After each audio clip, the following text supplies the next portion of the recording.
So I think now is a good time to start the session. So today we have the pleasure to welcome Etienne Pardou in our online webinar. So Etienne is a professor at Aix-Marseille University, and he will talk about epidemics model with memory. Is that right? So Etienne, whenever you're ready. Please. Okay, sure. Thank you very much. Thank you for the invitation. So I will speak on epidemic models with memory, varying effectivity, and varying immunity susceptibility. Okay, so my co-author for the first part of the talk is Guodong Pang from Penn State in the US. The two co-authors for the second part are Guodong Pang and Raphaël Faurien from Avignon. And finally, for the last part, there are three co-authors, the third one being a master student and soon a PhD student of both Raphaël and myself. Okay, so let me start. So everybody in the audience knows, of course, the classical SIR model. So it's one of the most popular models of epidemics. A population of fixed size N is distributed into three compartments: S like susceptible, I like infectious, R like recovered. And recovered means immune, possibly dead. Okay, so the deterministic ODE model for the proportions. So every time I write a letter with a bar above it, it means a proportion. This is S bar is the proportion of susceptible individuals in the population. I bar is the proportion of infected or infectious, and R bar is the proportion of removed or recovered. So here lambda is a contact rate, rho is a rate of recovery. Etienne? So, yes? Excuse me. Are you supposed to show a SIR system right now? Excuse me? Are you showing a SIR ODE system? SI is a classical SIR model, I guess, no? Because I just see the title, the first page of your. Yes, we don't see your. We don't see your system. You don't see this title? We just see the title right now, but the first slide. You don't see the whole slide? You were mentioning some parameter, no? Yes. You cannot read. We don't see any parameter on your slide now. You cannot read the slide? No, we see only slide 1. What do you mean slide 1? The title. You see only the title above, the classical SIR model.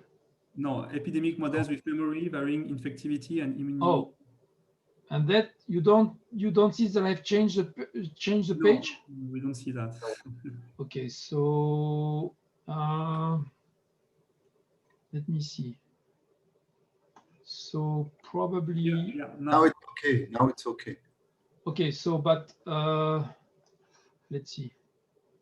So probably I should not use the full screen option.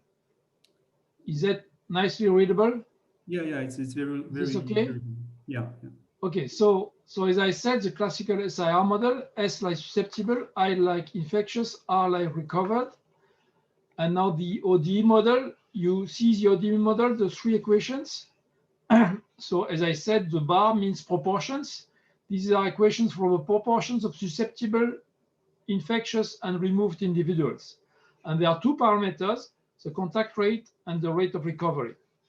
So let me look in more detail at the second equation, the equation for I, but I remultiply by the total size. So this is now the equation for the number of infectious individuals. So the idea here is that each infectious meets other individuals at rate lambda, and that results in a new infection if the encountered individual is susceptible. And the probability that the encountered individual is susceptible is just a proportion of susceptibles at time t in the population, assuming homogeneous model. Okay, and then the the second term means, the second term minus rho I of t means, in fact, that the duration of the infectious period is a random variable with the exponential rho distribution.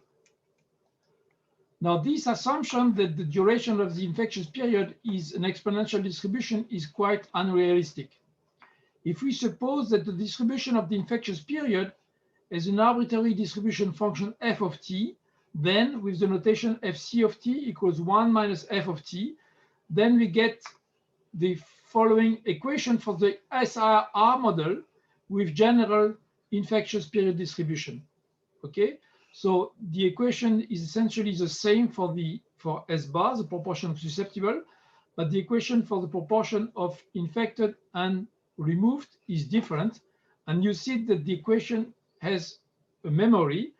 So you see that the evolution at time t of that quantity does not depend only on the solution of the equation at time t, but also depends upon past values.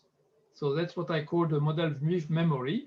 And this is reminiscent of the fact that this is, as I will explain on the next slide, this is the law of large numbers limit of a non-Markovian model. Non-Markov means exactly that the future evolution does not depend only on the state at time t, but also on the past states. Okay, just one word concerning those quantities, f0 of t, f0 c of t.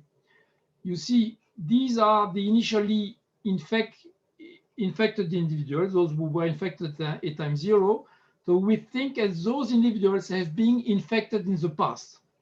If you think that the duration of the infectious period has an exponential distribution, then conditionally upon the fact that an individual is still infectious at time 0, then the remaining infectious period is again exponential with the same distribution.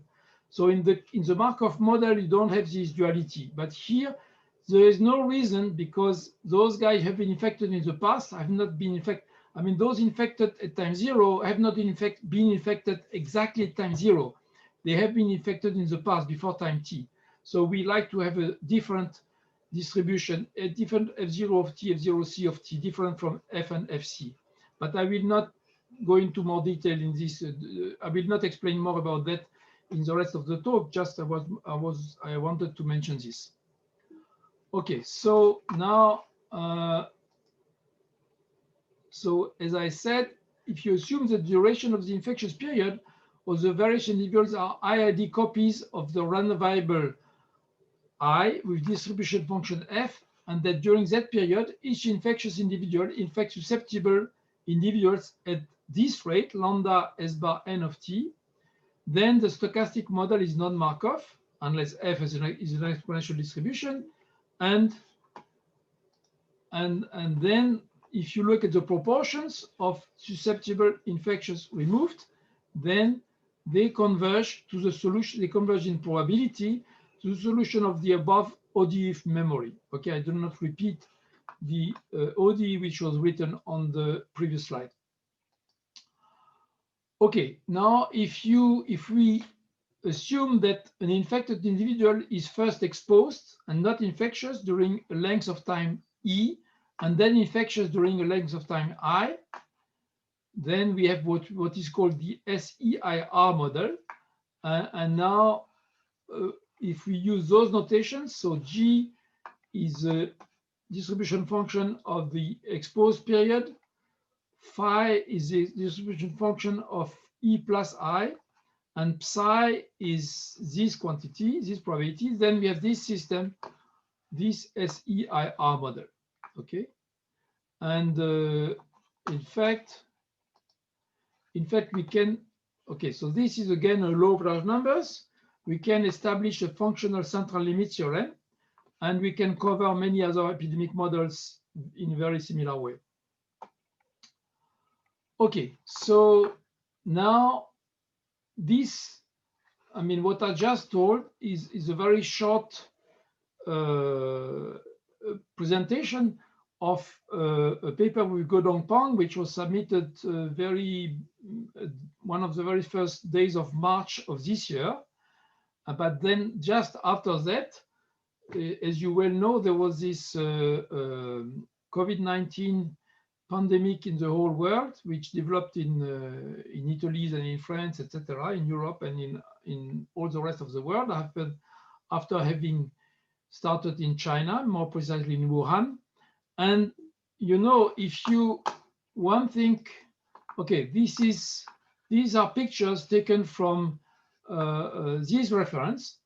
Okay, it's a paper about the COVID-19 illness, and it says, and those curves, okay, I cannot explain in detail what are the differences between all those, but what I understand is that this gives you the evolution of the infectivity of someone who has caught the illness. So 0 is the time when the symptom, 0 is the time of symptom onset.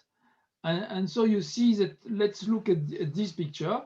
We see that the individual is mostly infectious, mainly just before symptom onset, and that the infectivity decreases and goes back to 0. Okay, so the idea is that the infectivity is lambda for a certain duration of time, it's fixed, does not fit exactly the data given from the medical doctors. So from that, this was one of the motivation to consider the following model. So now we consider lambda of t to be a random function with non-negative values. And this, okay, if you like, time 0 will be the time of infection. Script E is the duration of the exposed period. So it's the first time that, so it is the time you have to wait until lambda starts to become strictly positive. Then I is the length of the infectious period, and it is defined like this: it's the smallest t such that lambda of script E plus t plus r remains 0 for all r strictly positive. So this is the exposed period. I is the infectious period. And we assume that to each individual is attached a copy lambda I of t, where the lambda I are IID random functions. And to the initially infected individuals, we attach copies of another type of infectivity function, lambda 0 j of t. Okay, so we allow lambda. Okay, I mean, from the previous pictures I showed, we could think that lambda tends to be continuous, but we want to allow, of course, the case of constant lambda on the period of infectivity, like in the classical model. And since it is sometimes nice to approximate functions by piecewise constant functions, so we allow lambda to have a finite number of jumps. This number of jumps is given by, when you write the model, you choose this finite number of jumps, but the time of jumps, that can be random. And we assume that between the jumps, the lambda is uniformly continuous. And then we can establish a law of large numbers as n goes to infinity of the corresponding individual based model. So if we define the total force of infection, script I n of t, to be the total force of infection due to the initially infected individuals, plus the total force of infection due to those who have been infected after time 0, where a n of t counts the number of individuals infected on the interval 0 t. So tau ni is the ith infectious time after time 0. And now we start with this model. So now we let Sn of t, In of t, Rn of t denote respectively the number of susceptible infected recovered individuals in the population. Of course, the sum of those three is equal to n. So, okay, by the way, let me insist upon one small point. I means infected. I does not mean necessarily infectious. So so you see, because the function lambda can be 0, can be first 0 and then positive. So infected means either exposed or infectious. So we put together the two compartments, if you like. But if you want to separate them, it's possible. It's just that you have one more equation. It's a little more complicated, but both are possible. I decided to choose the simplest way of describing the model. So the sum of the three is equal to n. So for each process xn of t, we let x bar n of t to be xn of t normalized by 1 over n. And so now I have four quantities. Okay, I have those s bar n, I bar n, r bar n, but I have this matfrak I n. I mean, this is the number of infected individuals. I mean, scaled number of infected individuals. This is the scaled total force of infection.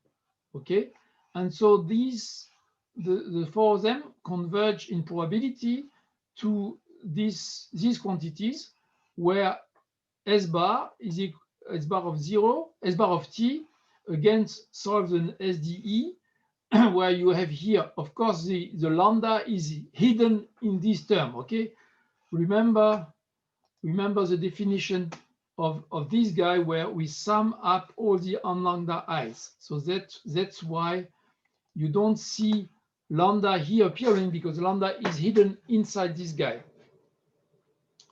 And so we have this. Then we have the script I bar of t, which is the contribution of the initially infected individuals plus the contribution of the infections after time 0. I'm sorry, and then you have I bar R bar. But you see that, I mean, essentially you have to prove that the two first guys converge to those two.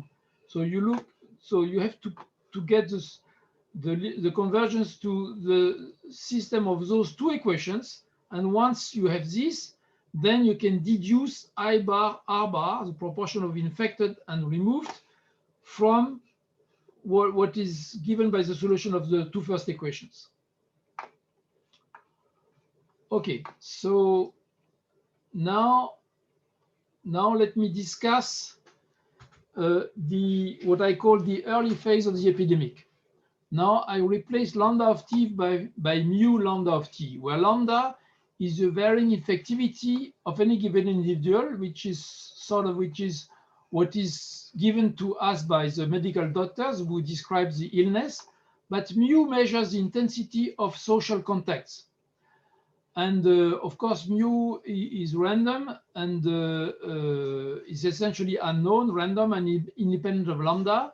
And it is very much affected by measures like lockdown. Okay, the lockdown affects mu, not lambda, but mu. Now, assume that we consider a phase, let's say the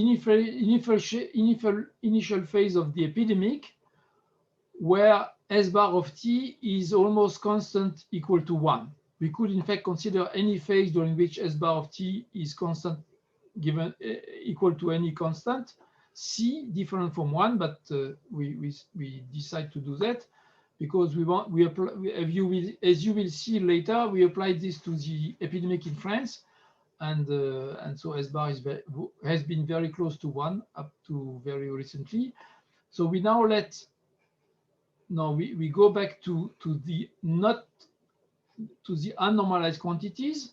So we remultiply by n the total population size, and we consider, because S bar equals 1, so we have this, and there are two things. First of all, S bar equals 1, so this disappears from these equations. And second, we don't know well when the epidemic starts. We don't know how the epidemic started. So so we decide to start from time minus infinity. This is the simplest for us. And we are looking for, because it's a linear equation, we expect to have exponential growth. So we're looking for a solution which is of this form with exponential growth. Of course, the rate rho is estimated from the data. And then we compute our parameters from both using two things. First of all, the value of rho. Lambda bar is the expectation of lambda of t. I'm sorry, bar means sometimes renormalization, but for lambda, this means expectation. Okay, lambda of t is a random function. Lambda bar of t, it's its expectation. So now given the model that is given the law of lambda of t, given the law of E and I, those exposed and infectious periods, and given rho, the parameter which is estimated from the data, we can compute all the parameters in our model, and this is the formulas that we get, and we also can compute R0, which is given by this ratio. You see in bigger generality. Now, if we assume that we are in the more classical case where lambda of t is constant, equal to lambda on the interval E plus I, that is during the infectious period, then we get that R0 is equal to Z quantity. And by the way, you see that if you neglect the exposed period, then you underestimate R0, at least in phases where rho is strictly positive. Okay, so now we applied this to the COVID epidemic. So let me explain one thing. This is the Seyru model of Liu, Magal et al. And it's a nice model where individuals are susceptible, then exposed, then infectious. And while infectious, either they develop severe symptoms and they will be reported. This R means reported, not recovered.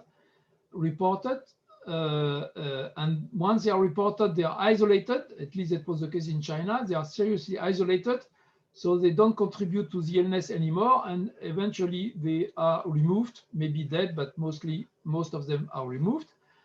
And the other option is that the infectious individual does not develop severe symptoms, so he will be unreported and he will continue to infect susceptibles. Okay, but you see in our model where we have a big we can choose the duration. I mean, we can choose the infectivity to be not constant in this compartment. So we can put together E, I, and U into one unique compartment I, and we put R and removed in one unique compartment R. And you see, this is possible because we don't use exponential distribution. And so the duration during which the individual stays in this compartment can have a bimodal distribution. One of the two modes correspond to this trajectory, and the other mode corresponds to that other trajectory.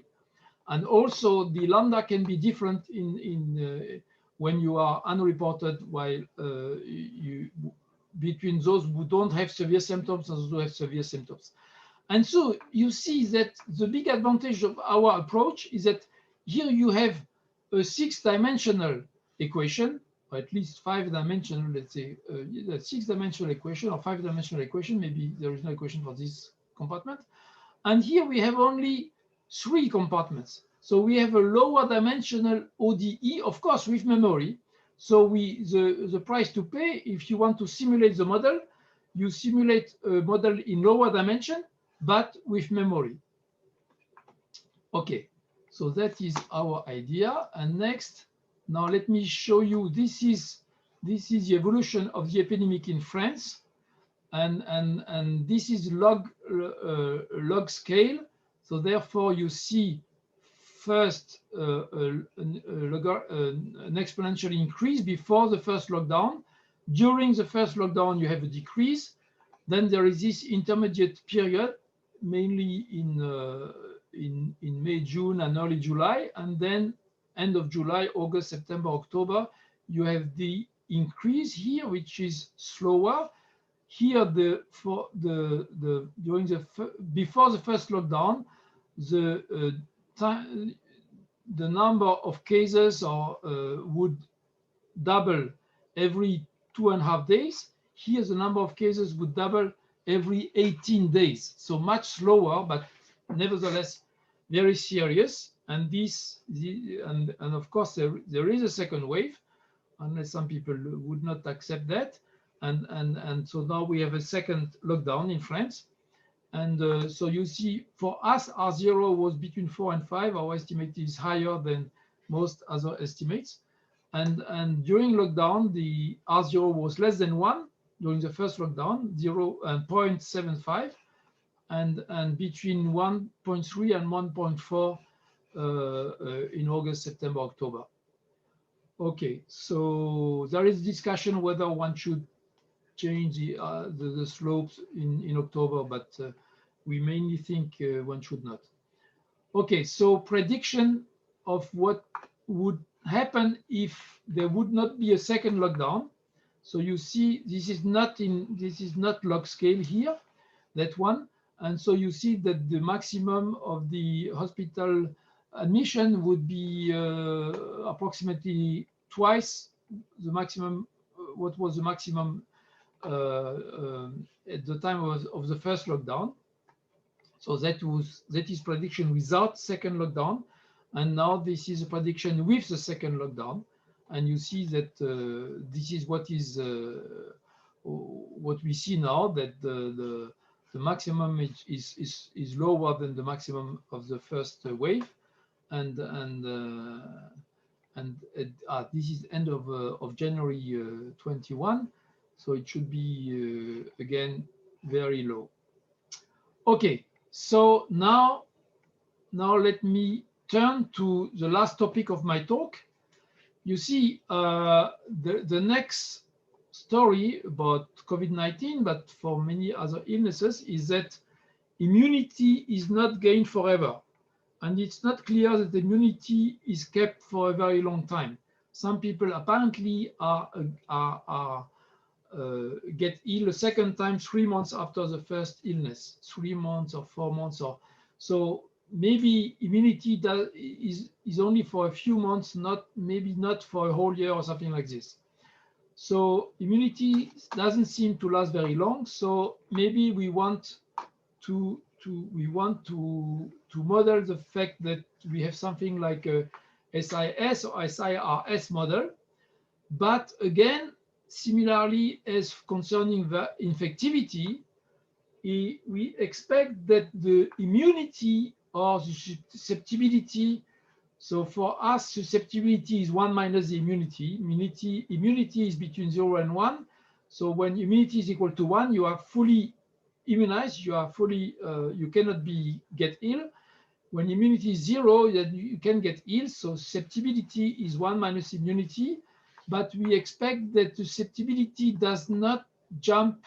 I mean, immunity doesn't jump suddenly from 1 to 0, and susceptibility does not jump suddenly from 0 to 1. And okay, I don't know why. Oops, I'm sorry. So and so let Sk of t be the susceptibility of the case individual at time t. So that susceptibility is something between 0 and 1. So if you accept that susceptibility moves gradually from 0 to 1 after you have been ill, then you have to model the fact that susceptibility are not the same for all individuals. And we think of the susceptibility as measuring the probability that you are you are getting ill again. So when someone gets infected, the probability is that the individual case chosen equals he or her susceptibility divided by the total sum of the available susceptibilities. So if we define the empirical measure mu s n t to be the sum from k equals 1 to n, so sum for all individuals of Dirac measure at the point Sk of t, so the current susceptibility of the case individual. So we assume that the ith infected individual after time 0 has at time t the susceptibility gamma I of t minus tau ni. So tau ni is the time when this individual number I has been infected.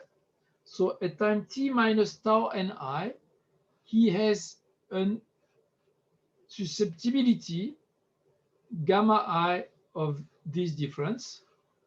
and of course, for those initially infected, it's slightly different. And okay, so maybe I first show the picture of the next slide.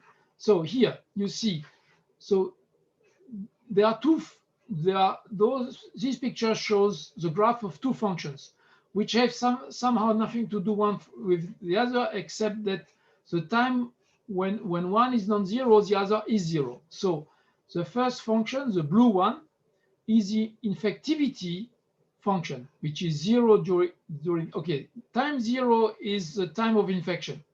This is when everything starts from a given individual, starts from time of infection.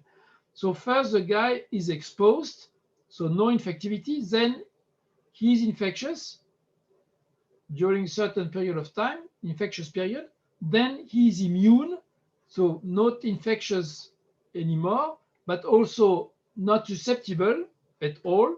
So both infectivity and susceptibility are zero on that time interval, and then the susceptibility rises again, and you become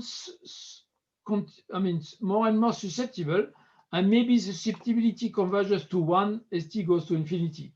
It could be that susceptibility converge to a value strictly less than 1. That is, when you have been hit at least once by the illness, you never become fully susceptible again. But okay, this is one possibility, not the only one. Okay, so you see there are those two functions, lambda and gamma. So lambda both takes positive, non-negative values. When one is strictly positive, the other one is zero, and vice versa. And that one can take arbitrarily large values. It depends on what the doctors tell us. And susceptibility, this is between 0 and 1 by definition. Okay, so now when I look at the varying the model where I plug both varying infectivity and varying immunity susceptibility, then I have to look at the empirical measure of the susceptible individuals. So when I apply this empirical measure to a test function phi, then I get something from the initial condition plus, okay, minus maybe, okay, this is initial condition. This is those becoming infected, so they are not susceptible again. So the measure loses some mass here, but then it gets again mass from the initially infected who become susceptible again, and those infected after time 0 who become susceptible again. Okay, and now this is the total force of infection, like in the previous model, which takes this form, where again an of t. Okay, I didn't explain that earlier. An of t. This is this just counts the number of infections which have taken place between time 0 and time t, and this is modeled through Poisson random measure, 2-parameter Poisson random measure. Poisson random measured on R2 plus, which means the Lebesgue measure, and then this epsilon n is just this guy. So where this Sn of t is the first moment of the empirical measure mu Sn of t, and this guy is just this total force of infection. And now, what the last thing which I have to explain in order to explain you this model: how do you choose who gets infected at time tau and I? So conditionally upon the past, the probability that a certain, that the infected individuals has susceptibility S is given by the size bias distribution. So you look at mu Sn, the empirical measure at time tau ni minus, just before that jump, and you take the size biased version of this distribution. So this means that you take S times this mu of S and renormalized. Okay, so now what we can show, and this has been done very recently, is that if we renormalize those guys, then as n goes to infinity, this pair converges in probability locally uniformly in T to the unique solution of this pair of equations. And now the point is that, okay, the second equation is very similar to the one we had before. I mean, the equation for the total force of infection, the evolution of the total force of infection.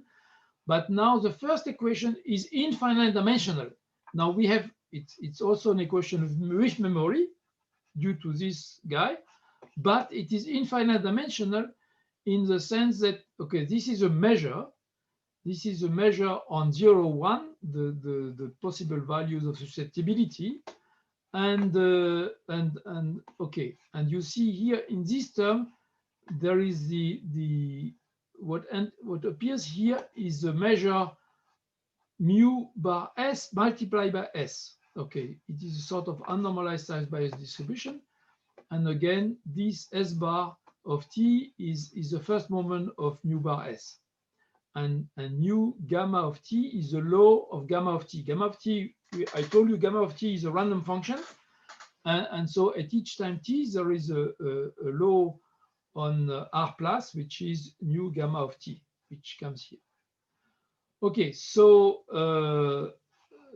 so the important thing, and you see that this is truly infinite dimensional in the sense that if you look at the total mass of this measure, you write the equation, then you see here appears the first moment.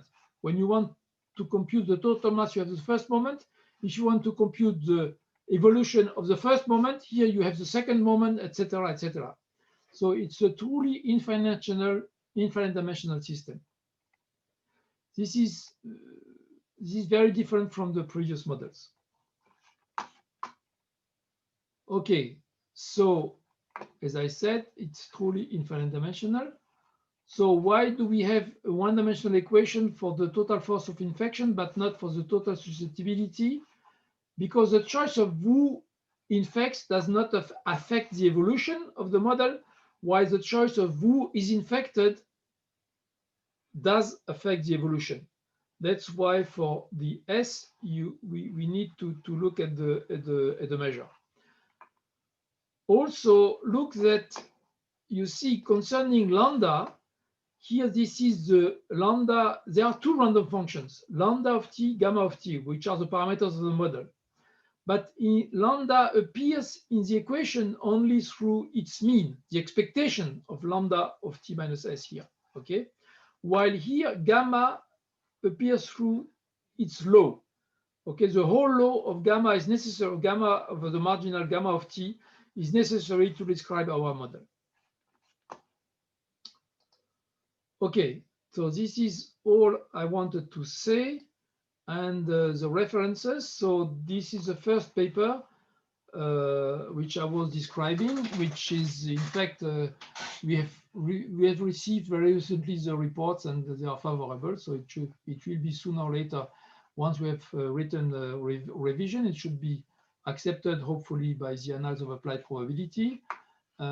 This paper by Raphael, Guodong and myself describes the varying effectivity. Oops, this is a misprint. We have changed. I mean, we were told that this is not good English. It's good French, but not good English. So it's now we call it effectivity.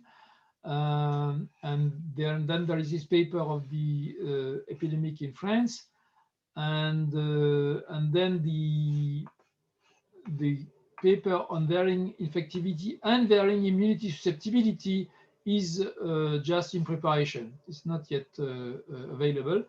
And okay, here this is a book of Brouwer, which, okay, concerning the first models, okay, I forgot to say that this is maybe the last, okay, this is a reference that I was showing pictures in the talk, but why do I quote this book? Because if you like, the models which appear in the two first papers, so non-Markovian epidemic models and varying effectivity, you can find those models in this book, the deterministic models.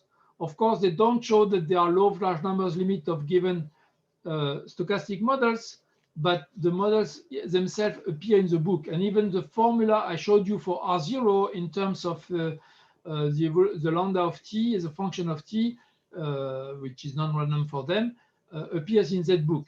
However, what I presented in the last section about varying immunity susceptibility, I have never seen something like this. I believe this is really new. Okay, so thank you for your attention. Right, thank you, Etienne, for a very nice talk. So I think we have time for some questions. If there is any in the audience, just to raise the hand by using the button, or to use the chat for asking your question. Oh, Jacques has a question. Okay, so I will allow you to talk. Okay, yeah, you can talk. Are you hearing me? Yeah. Yes, Yes. I do. Alors, parallelly to the epidemic outspread, there is evolution of geoclimatic and demographic. It's very slow evolution. But geoclimatic can have a big influence. Geoclimatic is temperature, is humidity, etc. And in which way you could incorporate these dynamics in your equation? Oh, okay. Of course, that would change some of the parameters. For instance, where is it? Oops. Yes, here. For instance, you see this parameter mu. I said that mu is very much affected by measures like lockdown, but it would be affected also by the climate. Okay. Okay. Of course, maybe, I don't know, because influence of climate could have several aspects. One aspect is that if when in the summer people tend to gather more outside and not in closed environment, and so there is less propagation of the illness. This is one point. The other point is that maybe the illness propagates differently. That is a medical question, which I don't know really what to say about that. So whether climate may change lambda of t, I have no idea. This is a question that you, as a medical doctor, maybe you can say something about that, but I have no idea. Oui, but the temperature has an influence because, for example, if there is more sun in summer, there is a probability to provoke a mutation of the virus due to the ultraviolet rays. Yes. And it's an example of an external action in which there is only. And then, of course, if you have mutation of the virus, then presumably, this function lambda of t, here t is time since infection. Yes. But there is another t which is calendar time. And maybe lambda evolves by mutation, and this is now as a function of the calendar time. And that here we could also incorporate something in lambda, some information in that model in this function lambda of t. Okay. I agree with you. Okay, thank you very much. You're welcome. Thanks for the nice question, Jack. Could I ask a question? Yes. Jianheng Wu from York. Yes. First of all, I really like your talk and been working on dynamic system with memory. So this is my favorite mathematic talk, really, in the COVID time. I hardly see any significant mathematic work, so I really enjoy it. I have a question about how much you can do using this framework, especially in the neighborhood when R0 is close to 1. So whether the oscillation and yesterday I saw some remarkable picture from Henry Brzezinski, and you see the US, for example, around R0 for a long time and then take off. And then in some European countries, also in Canada, we managed to drop the R0 to below 1, and now it goes up and it goes up quicker. So I thought I'm looking for some model really tell me what happens about this R0 equal to 1 in the neighborhood. I am afraid, this is a very difficult question. I mean, you see, in fact, concerning, I know that in the US, I've seen that in the US, the R naught tended to be close to 1 for a long period of time. And I'm not sure that any mathematical model is able to do nice predictions in that case. Or maybe there is some random effect, I don't know. You see in France, maybe only that period, in that period, the R0 was close to 1, but still was negative. But all other periods, you have really something which is either larger than 1 or less than 1. And when you have such quantities, 0.75 or 1.3, 1.4, then it's sufficiently far from 1 so that you can really say what happens. You can see what happens, so you can predict something. But when it's very close to 1, I don't know. I mean, I think prediction is much more complex, and I should say I have nothing to say on that in that case. Or I have not really thought seriously about that, but so far the only thought I have about that is that it's a difficult case, and I don't know what to say in that case. Could I ask, can I further this, because it's so interesting to me, and so would in different setting and in the neighborhood R0 could want different distribution of the memory functions you have? Would that have impact about the likelihood of what happens after you hang on there for a while? Have you tried to test different distribution functions to see? I know yeah. Okay, this is a very good question. So essentially, the question is, okay, you take f non-exponential, but does it really make a difference? If you take another distribution with the same mean, does it make a real difference with the usual Markov model? Okay, concerning the large time behavior, apparently it doesn't make much difference. And essentially, for instance, for the SIS model, if you want to look at what is the endemic equilibrium, essentially it depends only upon the mean of the infectious period, and it is the same whether it's Markov or non-Markov. So the idea is that the difference is in the transition, not in the large time behavior, but in the transition. And you see, of course, that for instance, the formula for R0 is different whether you choose a Markov model or not, and maybe in the case where R0 is close to 1, does it make a difference which model you use? Does it make a serious difference or not? It's a nice question to try to investigate. I cannot answer, but I would like to understand. I would like to know, to be able to say something about that. It's probably a nice question to try to investigate. Thank you. All right, so I think now it's time to end the question time because it's time to move to the second talk of the session. So thank you again, Etienne, Sure. for your talk. Very interesting. And now, please, Jorge, are you with us? Yes, I'm here. Yes. Yeah. Right. So now, now it's time to